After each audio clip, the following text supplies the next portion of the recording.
বৃহস্পতিবার থেকে শুরু হতে যাচ্ছে পাকিস্তানের বিপক্ষে বাংলাদেশের ৩ ম্যাচের হকি সিরিজ। আন্তর্জাতিক হকি ফেডারেশনের নতুন নিয়মে ৩ ম্যাচের জয়ী দল পাবে নেদারল্যান্ডসে বিশ্বকাপ বাছাইয়ে খেলার সুযোগ। ৪বারের বিশ্বকাপ চ্যাম্পিয়ন পাকিস্তান ওয়ার্ল্ড র্যাঙ্কিংয়ে আছে ১৪ নম্বরে, আর বাংলাদেশের অবস্থান ২৯ নম্বরে। সবশেষ ৫বারের লড়াইয়ে সবগুলোতেই হার লাল সবুজদের। এবারে নিজেদের টার্ফে ম্যাচ হওয়ায় আত্মবিশ্বাসী বাংলাদেশের অধিনায়ক রেজাউল করিম। সবাই জানি যে পাকিস্তান আমাদের চেয়ে বেটার টিম। তো এর আগেও আমি বলেছি এখানে আমাদের হারানোর কিছু নেই, তবে আমরা যদি নিজেদের সাধ্যমতো চেষ্টা করতে পারি তাহলে পাওয়ার অনেক কিছু আছে। আমাদের টিমে ৭ জন ২১ প্লেয়ার আছে, ২১-এর। তো তাদের সাথে আমাদের আন্ডারস্ট্যান্ডিংটা ভালো, কারণ এর মধ্যে ৪ জন প্লেয়ার অলরেডি ৩-৪ বছর হয়ে গেছে ন্যাশনাল টিমে খেলা।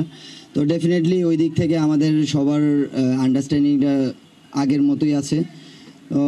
আশা করা যায় একটা ভালো কিছু হবে।